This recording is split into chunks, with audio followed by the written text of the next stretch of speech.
Grande question ici, qu'est-ce qui est le plus efficace? La petite canne à jiguer ou la brimbale? On peut se poser cette question-là autant pour le doré que la perche chaude.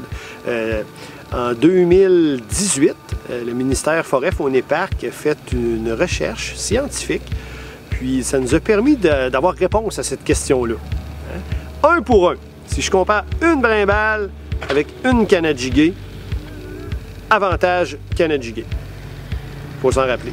Par contre, avec les brimbales, selon la zone, on peut avoir droit à 5 ou 10 brimbales. Oh! Là, l'avantage du nombre fait la différence, puis un champ de brimbales va être plus efficace qu'une seule canne à jiguer. Mais vous savez quoi? L'idéal, c'est d'utiliser les deux. Hein? Si vous avez le droit, par exemple, à 10 lignes dans la zone où vous pêchez, bien, on peut installer 9 brimbales et avec notre autre canne jiguer. Pourquoi je voudrais faire ça? Bien, parfois, les poissons, ils peuvent être à une distance suffisamment loin, on va dire ça comme ça, pour ne pas apercevoir nos menés morts.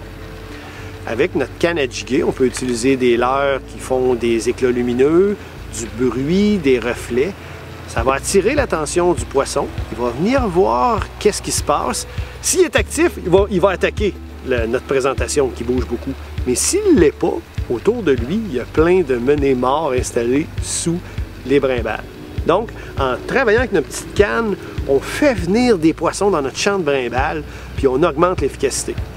Fait que dans un monde parfait, là, en plus de nos trous pour les brimbales, on devrait avoir des trous un petit peu partout autour de notre champ de brimbales. Puis on se promène, puis on travaille avec nos jigs, on essaye toutes sortes de petits leurres là-dessus. Puis on va en capturer sur la canne à jiguer, on va en capturer plus sur nos brimbales en fonctionnant de cette façon-là.